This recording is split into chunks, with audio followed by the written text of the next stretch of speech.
Loneliness and social isolation have been associated with a 29% increase in coronary heart disease and a 32% increase in stroke.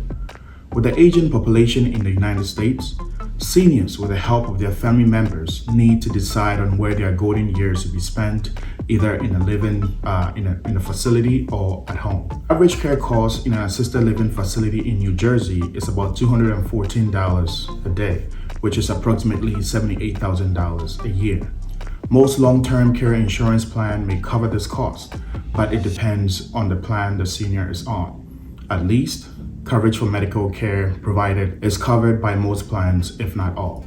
Having an insurance policy in place can save you the headache if you fall in this category in the future. For those that choose to age in place, meaning stay in their home health aid services can range between $11 an hour to $26 an hour for adult care. With that said, I recently completed a month of geriatric medicine rotation, and I was fortunate enough to care for seniors in some facilities in New Jersey. Like the saying always goes, enjoy the journey, not the destination. So what I did after addressing the medical needs of the seniors I encountered is that I spent an extra 5 minutes just listening to them speak. In this video, I'll be sharing what I gathered from them. You don't want to miss this.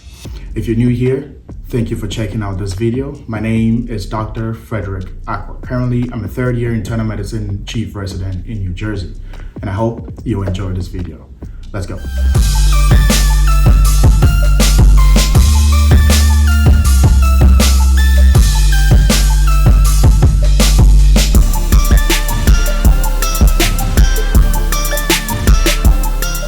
Welcome back.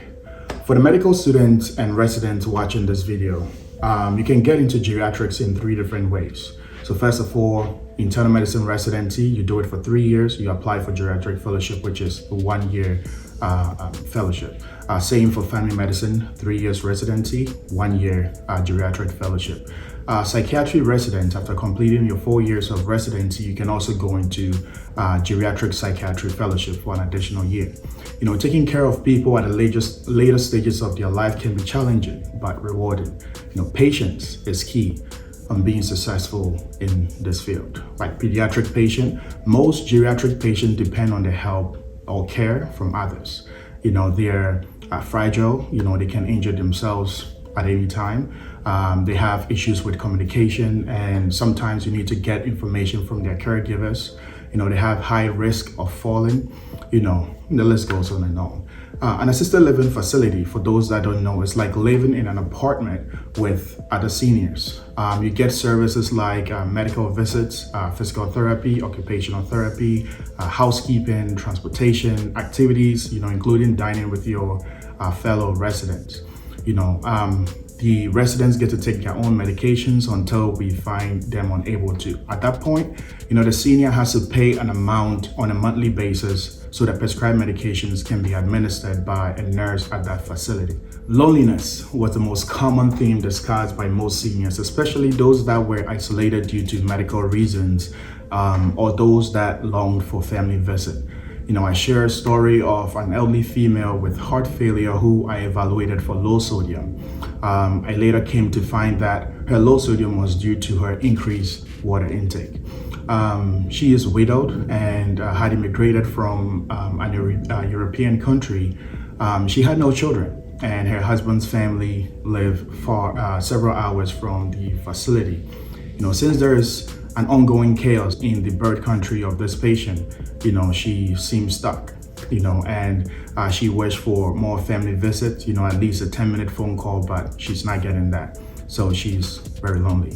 Well, if you plan on taking Granny to an assisted living facility, please do your best and visit regularly or give her a call. On the flip side, 3 married couples at the facility repeated to me what they agreed to be one of the secret ingredients in the success at this stage of life, and that was partnership. Finding the right partner to them, even with living with or doing business with, was key. They went into finding the right spouse, you know, in building a family, you know, sticking together no matter what. You know, if there's an issue, you have to support that spouse. When you guys come home, you know, then you get to discuss and figure out what went wrong. They mentioned that defend your spouse at all costs, even if it will cost you your life, if you're really committed in what you're in. They mentioned that if the home is stable, then business will be stable. If your home is unstable, then most likely business will be unstable. Some of them lost a fortune because they had an unstable home and they focused on their business. So when their spouse left, they had to take a portion of the wealth. Always keep business strictly business. Mixing business with fantasy is like pouring water in an oil tank of your car. It becomes dysfunctional over time. Another one was money is king, as simple as it sounds.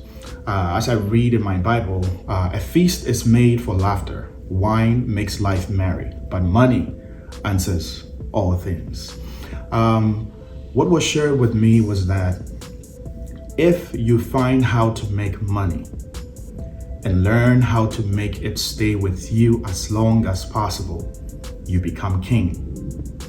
But when the money is gone, you can be pushed back into a slave mentality. This man was getting deeper in the conversation.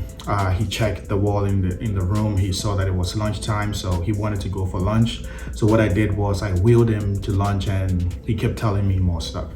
He added by saying that when there is money, you get more friends. People that you did not even think could be your friends become your friends.